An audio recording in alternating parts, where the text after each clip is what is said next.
नमस्कार मित्रांनो, चित्रपटसृष्टीप्रमाणे अनेक कलाकारांच्या जोड्या अशा खऱ्या आयुष्यातही अजरामर आहेत. तशाच मराठी मनोरंजन विश्वात अशाही काही अभिनेत्री आहेत ज्यांना त्यांच्या पतीचा सहवास खूप कमी काळासाठी मिळाला व त्या अभिनेत्री खूप कमी वयात विधवा झाल्या. पाहूयात कोण आहेत त्या अभिनेत्री व कोण आहेत त्यांचे जोडीदार. तत्पूर्वी आपण जर मराठी चित्रकथा या यूट्यूब चॅनलला सबस्क्राईब केलं नसेल तर नक्की सबस्क्राईब करा. मराठी मालिका चित्रपटसृष्टीत आपल्या अभिनयाचा ठसा उमटवणाऱ्या मराठी अभिनेत्री सुरेखा कुडची या सिंगल मदर असून त्यांच्या पतीचे निधन झालेले आहे. सुरेखा कुडची यांचं लग्न 2003 साली निर्माता, दिग्दर्शक, सिनेमॅटोग्राफर गिरीश उदळे यांच्याशी झालं. त्यांना एक मुलगी झाली. मात्र 2013 साली सुरेखा यांच्या पतीचे निधन झाले. आज ते एकट्याने आपल्या मुलीचं संगोपन करत आहे. याच यादीमध्ये दुसरं नाव आहे ज्येष्ठ अभिनेत्री नीना कुलकर्णी यांचं. नीना कुलकर्णी या मराठी मनोरंजन विश्वातील एक प्रसिद्ध अभिनेत्री असून त्यांनी मराठी, हिंदी चित्रपट मालिकांमध्ये उत्कृष्ट अभिनय केला. अभिनेत्री नीना कुलकर्णी यांनी ज्येष्ठ अभिनेते दिलीप कुलकर्णी यांच्याशी लग्नगाठ बांधली होती. 1980 साली त्यांचं लग्न झालं. दिलीप कुलकर्णी यांनी चौकट राजा, आई, विनायक अशा अनेक चित्रपटात काम केले होते. या दोघांचा सुखाचा संसार सुरू असताना दिलीप कुलकर्णी यांचं 2002 साली निधन झालं. पतीच्या मृत्यूनंतर नीना कुलकर्णी यांनी एकटीने मुलांचा सांभाळ केला. ज्येष्ठ अभिनेत्री निर्मिती सावंत. अभिनेत्री निर्मिती सावंत या मराठी सिनेविश्वातील विनोदी अभिनेत्री, कॉमेडी क्वीन म्हणून ओळखल्या जातात. निर्मिती सावंत यांनी महेश सावंत यांच्याशी लग्नगाठ बांधलेली. मात्र लग्नाच्या काहीच वर्षात महेश सावंत यांचं निधन झालं. निर्मिती सावंत यांनी पतीच्या मृत्यूपश्चात एकटीने मुलाचा सांभाळ केला. त्यांचा मुलगा अभिनय सावंत हा देखील एक प्रसिद्ध अभिनेता आहे.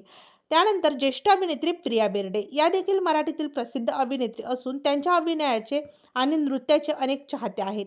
प्रिया बेर्डे यांचं लग्न मराठी व हिंदी सिनेमा विश्वातील विनोदी अभिनेते लक्ष्मीकांत बेर्डे यांच्याशी झालं.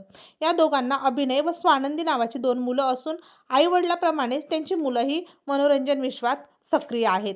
मात्र खूप कमी वयामध्ये अभिनेत्री प्रिया बेर्डे या विधवा झालेल्या असून ज्येष्ठ अभिनेते लक्ष्मीकांत बेर्डे यांचं 2004 सालीच निधन झालेलं आहे. पतीच्या निधनापश्चात अभिनेत्री प्रिया बेर्डे यांनी एकटीने 2ही मुलांचा सांभाळ केला. मराठी व हिंदी दाक्षिणात्य चित्रपट विश्वातील अभिनेत्री शांतीप्रिया यांनी मराठी व हिंदीतील लोकप्रिय हिरो सुशांत रे यांच्याशी लग्नगाठ बांधली होती. त्यांना 2 मुलं आहेत. मात्र अभिनेते सुशांत रे यांचं 2004 साली निधन झालेलं आहे. त्यांना हृदयविकाराच्या झटक्याने या जगाचा निरोप घ्यावा लागला होता. सुशांत रे यांनी बाजीगर, बनवा बनवी अशा अनेक चित्रपटांमध्ये उत्कृष्ट भूमिका साकारल्या होत्या. याच यादीत आणखी एका तरुण अभिनेत्रीचा समावेश आहे. ती अभिनेत्री म्हणजे मयुरी देशमुख. मालिका चित्रपट विश्वातील तरुण चेहरा म्हणून त्यांना ओळखलं जातं. इमली, खुलता कळी, खुलेना अशा अनेक मालिकांमध्ये त्यांनी काम केलं. त्यांनी अभिनेते आशुतोष भाकरे यांच्याशी लग्नगाठ बांधली होती.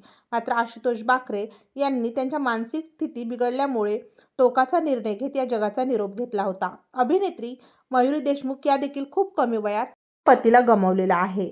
त्यानंतर चक दे इंडिया या चित्रपटात महत्त्वपूर्ण भूमिका साकारणारी मराठी अभिनेत्री विद्या मालवदे यांनी कॅप्टन अरविंद सिंह यांच्याशी लग्न केले होते. त्यांचा 3 वर्ष सुखाचा संसार सुरू असताना 2000 साली त्यांच्या पतीचे निधन झाले. अभिनेत्रीने अनेक वर्षांनी दुसऱ्यांदा लग्नगाठ बांधलेली होती. त्यानंतर ज्येष्ठ अभिनेत्री उषाताई नाडकर्णी यांना माहेरची साडी या चित्रपटातील खाष्ट सासूच्या भूमिकेसाठी ओळखलं जातं. त्यांनी अनेक मालिकांमध्ये आपला अभिनयाचा ठसा उमटवलेला आहे.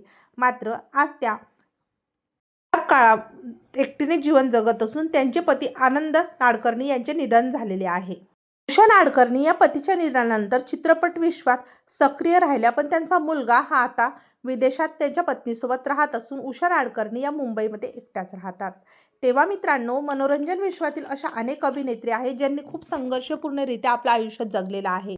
कमी वयात पतीच्या निधनानंतरही त्या या मनोरंजन विश्वात टिकून राहिल्या व त्यांनी नावलौकिक मिळवलेला आहे. आपल्याला यापैकी कुठल्या अभिनेत्रीचा अभिनय आवडतो कमेंट बॉक्समध्ये नक्की सांगा. आणि अशाच माहितीपूर्ण व्हिडिओ पाहण्यासाठी आपल्या मराठी चित्रकथा या यूट्यूब चॅनलला एकदा नक्की सबस्क्राईब करा. धन्यवाद.